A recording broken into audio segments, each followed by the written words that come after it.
మహేష్తో Samantha hat trick.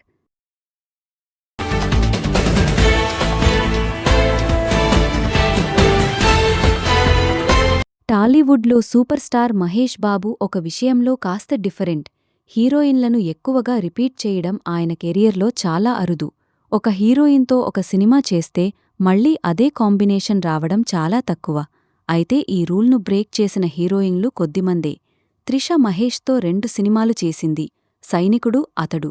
Kajal Agarwal కూడా మహేష్తో 2 సినిమాలు చేసింది. Business man, Brahmotsavam. కానీ సమంత మాత్రం ఏకంగా 3 సినిమాలు. మొదట దూకుడులో మహేష్ సమంత జోడీ ప్రేక్షకులను ఆకట్టుకుంది. ఆ తర్వాత సీతమ్మ వాకిట్లో సిరిమల్ల చెట్టులో మరోసారి కలిసి కనిపించారు. ఇక మూడోసారి బ్రహ్మోత్సవంలో జతకట్టి మహేష్తో సమంత హ్యాట్రిక్ కొట్టేసింది. ఇక మిగతా హీరోయిన్లు చాలామంది మహేష్తో ఒక్కో సినిమాలో మాత్రమే కనిపించారు. అందుకే మహేష్ బాబు కెరియర్లో హీరోయిన్ రిపీట్ కాంబినేషన్లను చూస్తే సమంతది మాత్రం స్పెషల్ రికార్డ్. మహేష్ సమంత కాంబినేషన్లో మీకు బాగా నచ్చిన సినిమా ఏది? దూకుడు, సీతమ్మ వాకిట్లో సిరిమల్ల చెట్టు, లేక బ్రహ్మోత్సవం? కామెంట్లో చెప్పండి. ఈ వీడియో నచ్చితే లైక్ చేయండి, షేర్ చేయండి. ఇలాంటి ఆసక్తికరమైన సినీ విశేషాల కోసం జనవిజయం ఛానల్ను సబ్స్క్రైబ్ చేయడం మర్చిపోవద్దు.